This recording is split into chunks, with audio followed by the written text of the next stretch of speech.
ажайып, бәрін біледі. Ақыл кетсе азайып, ақыл қосып береді. Ертеде ешкі жаны өртеді, шал мен кемпір болыпты, шал айтады, менің қарным ашты, бауырсақ пісір дейді. Ұн жоқ дейді, қаптың ішін қыр дейді. Қаптың ішін қырып, бауырсақ пісіреді. Мен Қыдырбек Ержанмын. Мен осы каникулда екі қаз бен бір бақа туралы ертегі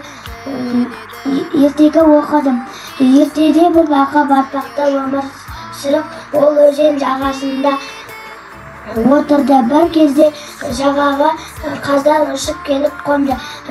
Жол алыс, тез тамақтаныңдар деді бір қаз. Барттың шыққанын достығы.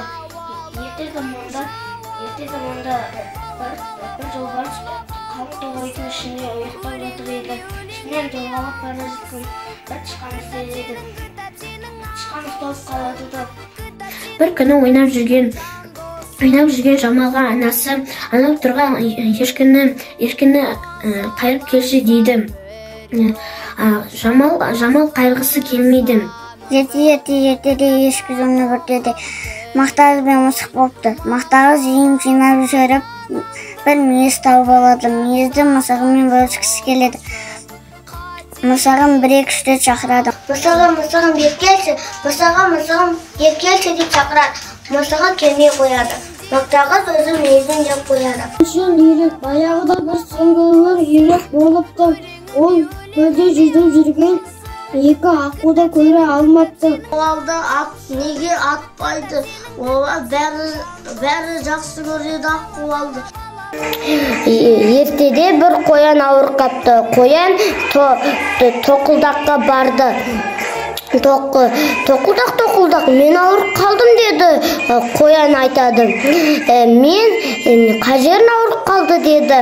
Білмеймін, сен үкіге бар деді. Қоян үкінің берген кеңесіне қоп алды.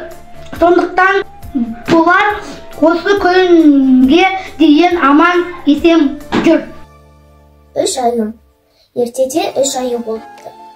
Олар аю әке, аю ана кішкентай қонжық болыпты. Олар анасы отқа пісіреді. Содан соң олар отқалары суығанша серуендеуге шығады. Кітап сенің ақылшың, кітап сенің жан досың, кітап сенің жан досың.